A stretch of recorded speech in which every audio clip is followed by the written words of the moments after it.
তো hello friends, welcome back to the channel. কেমন আছো তোমরা সবাই? আশা করছি সবাই ভালো আছো, সুস্থ আছো, যে যেখান থেকে আমার ভিডিওটা দেখছো। তো তোমাদের বান্ধবী পায়েল আবার একটা নতুনত্ব ব্লগ নিয়ে চলে এলো। নতুনত্ব বলবো না, ঠিক ডেলি লাইফস্টাইল যা নিত্য মানে কাজ প্রত্যেক দিন করি, সেটাই তো নিয়ে আমার এই চ্যানেলটা, তো সেই নিয়েই চলে এলাম আবার। তো আজকে মর্নিং থেকে ব্লগটা শুরু করলাম। আর আজকে হচ্ছে 26শে ফেব্রুয়ারি, বৃহস্পতিবার। আজকে মেয়ের এক্সাম নেই, তা ওই জন্য আজকে আর ওই 5টা সাড়ে 5টায় উঠিনি, আজকে একটু 6:30টায় উঠেছি, একটু দেরি করে উঠেছি। উঠে ফ্রেশ হয়ে চলে এসেছি কিচেনে। এখন লিকার চা করতে বসিয়ে দিয়েছি। আর তার সাথে সাথে এই যে রাতের বাসনগুলো রাখা ছিল, তো যে যার যেখানে চলে যাবে, তো সেগুলোই রেখে দিচ্ছি।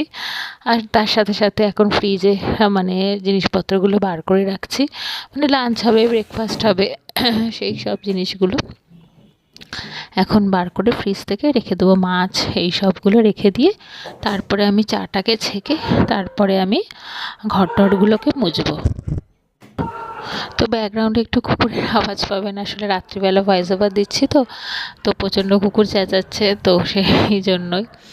তো যাই হোক, এখন এই যে এই কাজকর্মগুলোকে মানে যা থাকে আমাদের ডেলিকারের সমস্ত, এইগুলো তো করতেই হয়।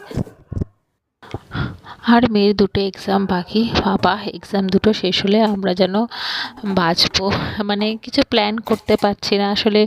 এক্সাম চললে যা হয়, এখন ওইসব নিয়ে কোনো কিছু ভাবছি না। কোথাও যাব কি যাব না, কোথাও কি করব না, সেগুলো নিয়ে এখন ভাবতেও পারছি না। তো কিছু প্ল্যান তো আছে, সবই শেয়ার করবো আপনাদের সাথে। আর আজকে হাজব্যান্ড অফিস যাবে না, ও বাড়ি থেকে আছে, ওর ওভার টাইম আছে। তো এই তো নাইট শিফট, ওভার টাইম করবে, বিকেলবেলা ডিউটি করবে, আবার করে আবার তো নাইটে করবে। তো সেই জন্যে ও আর অফিস আজকে যাবে না। ওই যা মানে সব ওভার টাইম যারা যারা করছে সবাই, তারাই সব বাড়ি থেকে আজকে করবে।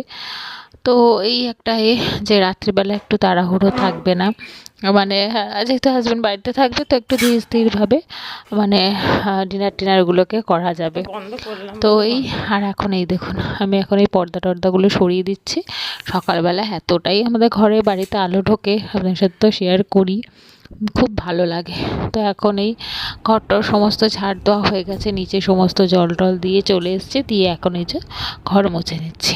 আর এই যে গরম তো চলে এসছে, মানে ভালোই বেশ গরম পড়ে গেছে, মানে পাখা ছাড়া আর থাকা যাচ্ছে না। তো মাঝে তো একদিন বৃষ্টি হলো, হঠাৎই রাত্রিবেলা ঝড় উঠেছে, মানে ভোরের দিকে হাজব্যান্ড তখন ফোন করেছে আমাকে, বলে দেখো ঝড় উঠেছে খুব, জানলা টানলা কিছু খোলা থাকলে সেগুলোকে দিয়ে দাও। তখন 3:45 এরকম নাগাদ হয়তো। তো আমি আবার উঠে জানলা বলতে এই ডাইনিংয়ের জানলাগুলো খোলা থাকে, তো সেগুলোকে আবার দিয়ে দিলাম।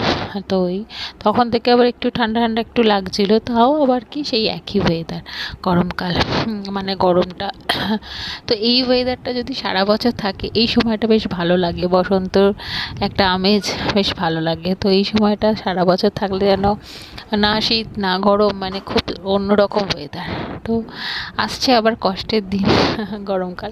তো গরমকালটা আমি ভালোভাবে এনজয় করি, গরম লাগে ঠিকই, খুবই কষ্ট হয়, কিন্তু আমার খুব ভালো লাগে। শীতকালে এবারে যা শীত পড়েছিল, প্রচণ্ড কষ্ট হয়েছিল, আমার বলে না সবারই কষ্ট, মানে বেশি বৃদ্ধ বলুন, বাচ্চাদের ক্ষেত্রে খুবই কষ্টকর।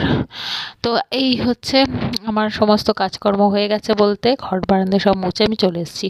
আর কি জানেন, দেখছেন তো চশমা পরে কাজ করছে, আসলে আমার পাওয়ার প্রচণ্ড বেড়েছে, সামনেরও পাওয়ার মানে হয়েছে, মানে প্রোগ্রেসিভ করিয়েছে আমার চশমাটা। তো এইটা আমার পুরোনো চশমা, এটার মধ্যেও চেঞ্জ করেছি। তো এটার আমার বাঁ দিকের আবার চোখটার একটু পাওয়ারটা বেশি বেড়েছে। তো সবসময় পরে থাকতে বলেছে, তো সবসময় তো পরে থাকা পসিবল হয় না রান্নাবান্নার ক্ষেত্রে, এমনি বাদবাকি সময় আমি বেশিরভাগ সময় পরে থাকি। তো আরেকটা চশমা বানিয়েছি, সেটা পুরো প্রোগ্রেসিভ করেছি। তো সেটাও বেরোলে টেরোলে পরবো, মানে বাড়িতে আমি সবসময় যখন ফোন দেখি মেয়েকে পড়াচ্ছি, তখন ওটাতেও সবসময় পড়ছি। তো যাই হোক, আমি রুটি করে ফেললাম ব্রেকফাস্টে, আর তড়কা করেছিলাম সেদিনকার তড়কাটাই, মানে কালকে তার আগের দিন করেছিলাম, তো সেই তড়কা একটু আছে, তো ব্রেকফাস্টে রুটি দিয়ে তড়কা খাওয়া হবে। আর এই যে লাঞ্চে করবো আজকে ইলিশ মাছগুলো একটু ছোট ছোটোই এনেছি, কিন্তু খুব স্বাদ ছিল। আর তো ইলিশ মাছ করব কিছুটা, আর মানে বেগুন আলু দিয়ে সর্ষে দিয়ে করব, আর ইলিশ মাছের মাথাটা পুঁই শাক দিয়ে করব। তো সেটাই এখন ইলিশ মাছটা ভাজবো, তো সেটা বার করে রেখেছিলাম, হয়ে গেছে। আর আমি এখন চা খাচ্ছি, হাজব্যান্ড একটু দেরি করে উঠবে বলে আমি এই চাটা খেয়ে নিচ্ছি। ওদিকে মেয়ে উঠে পড়েছে, ও পড়ছে, ওকে একটুখানি ও আর তো পড়ছে বলে ওকে একটুখানি আমি এখন খেজুর দেবো। ও ব্রেকফাস্টে চাউ খাবে, তো কালকে চাউ করেছিলাম ব্রেকফাস্টে, তো ও সেটা খায়নি, মানে ওর জন্য বিকেলের জন্য রেখে দিয়েছিলাম, তো ও বিকেলে আর খায়নি, তো সেটা ও বললো আজকে মা আমি খাবো। তো ওকে এখন একটুখানি খেজুর দিচ্ছি। আমার মেয়ে আবার খেজুরটা খুব ভালোবাসে, তো মাঝে সাঝে এই শীতকাল ছিল বলে অতটা আনিনি, কেন ফ্রিজে রাখতে হবে তো ঠান্ডা। আর আমি সমস্ত জিনিসই বেশিরভাগ চেষ্টা করি সব কিছুই ফ্রিজে রাখার, ফ্রিজে থাকলে জিনিসটা খুব ভালো থাকে। তো কই কটা 5টা মতো খেজুর দিয়ে দিচ্ছি, ও একটুখানি খাক, তারপরে পরে আমাদের সাথেও ব্রেকফাস্ট করবে। তো এখন মোটামুটি ওই 8:30 মতো বাজতে যায়।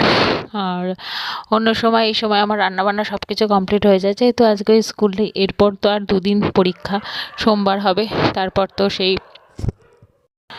তারপর হলে শেষ, তারপর তো দোল, তারপর আবার ওদের 23 তারিখে রেজাল্ট আউট হবে, তারপর তো ভর্তির প্রসেস আছেই। তো এই যে ডিম সিদ্ধ করেছি রাত্রের জন্য, আর এই যে পুঁই শাক ইলিশ মাছের মাথা দিয়ে রান্নাবান্না সব কমপ্লিট হয়ে গেছে আমার। আর যে বেগুন দিয়ে আলু দিয়ে ইলিশ মাছের ঝোল, ইলিশ মাছটা খুব একটা বড় না, ছোট ছোট, কিন্তু বেশ টেস্ট। আর এই যে তেল তো মাস্ট রাখতেই হবে, আর ভাজা তার সাথে। এই হচ্ছে যে লাঞ্চের মেনু। আর রান্নাঘর সমস্ত পরিষ্কার হয়ে গেছে, ঘর দোর সমস্ত পরিষ্কার হয়ে গেছে। এবার আমি উপরের ঘরে যাব, আজকে উপরের ঘরে সমস্ত বেড কভার কার্টেন সব চেঞ্জ করব, নিচের ঘরেরটা আমি বিকেলের দিকে চেঞ্জ করব, নিচের ঘরেরগুলো সমস্ত। তো এই হচ্ছে কাজ। আর সত্যি আমাদের কাজে শেষ থাকে না, একটার পর একটা কাজ হয়ে যায়। আর এই যে পড়াচ্ছে হাজব্যান্ড, ওর কম্পিউটার পরীক্ষা আছে ফ্রাইডে আর মানডেতে আছে, তো লিটারেচার হলে মানে একটা মানে আমাদের প্যারেন্টসদের একটা মানে চাপ সব থেকে কমলো। তো এখন এই উপরে ঘরে যাই, গিয়ে ওখানে সমস্ত কার্টেন, তো আমি মান্থলি চেঞ্জ করি বলতে কি 2 মাস 2.5 মাস অন্তর আমি সমস্ত কার্টেন তো চেঞ্জ করি। আর তো সেগুলোকে চেঞ্জ করবো এখন। তো এগুলো করতেও তো অনেকটা টাইম লাগে, সময় লাগে, তো সেই জন্য আগে ভাবলাম উপরের ঘরেরটা করে নিই, তারপরে নিচের ঘরটা বিকেলে করবো, কেন এই করতে করতে অনেকটা সময় হয়ে যাবে, স্নান করবো, মেয়েও স্নান করবে। তো এখন এই যে দেখছেন উপরের ঘরের লুক, আর এরপরে দেখাবো। তো এখন এই যে তার সাথে সাথে আমি ডাস্টিংটাও করে নেবো, 2 দিন ছাড়া ছাড়া আমি ডাস্টিং করি, উপরের ঘরটাতে করে নিচ্ছি, ডাস্টিংটা করে নিয়ে তারপর সমস্ত কিছু করবো। আর এই দেখুন এই লুক দেখতে পাচ্ছেন, এরপরে পুরো চেঞ্জ হয়ে যাবে। তো আমাদের দেখবেন বয়সের সাথে সাথে সব কিছুই চেঞ্জ হয়। এই যে আমার চোখের পাওয়ারটা বাড়লো, আস্তে আস্তে বয়সটাও তো হচ্ছে। তো এই হচ্ছে, তো সেই হিসাবে দেখবেন সব কিছু একঘেয়েমি ভালো লাগে না। তো এই দেখুন এই যে পর্দাগুলো চেঞ্জ করলাম, ঘরের বেড কভারটা চেঞ্জ করলাম, তাতেই দেখবেন ঘরের লুকটাই অন্যরকম হয়ে গেল, একটু অন্যরকম। তো যাই হোক, এর সাথে সাথে আজ ভিডিওটা এখানেই শেষ করবো বন্ধুরা, আর বাড়াবো না। তো আপনাদের ভালো লাগলে অবশ্যই লাইক শেয়ার কমেন্ট করতে ভুলবেন না, সাবস্ক্রাইব করে দেবেন। তো সাবস্ক্রাইব করে দেবেন ভালো লাগলে। আর আপনারা ভালো থাকবেন, সুস্থ থাকবেন, সবাইকে ভালো রাখার চেষ্টা করবেন, আর ভালো ভালো কথা বলবেন। আর এই হচ্ছে, তো আর আবার একটা অন্যরকম নতুন সুন্দর করে ব্লগ নিয়ে আসবো, ডেলি লাইফস্টাইল আমার ব্লগের টাইটেল, তো সেই লাইফস্টাইল নিয়ে আমি আসবো। তো আজকের মতো টাটা।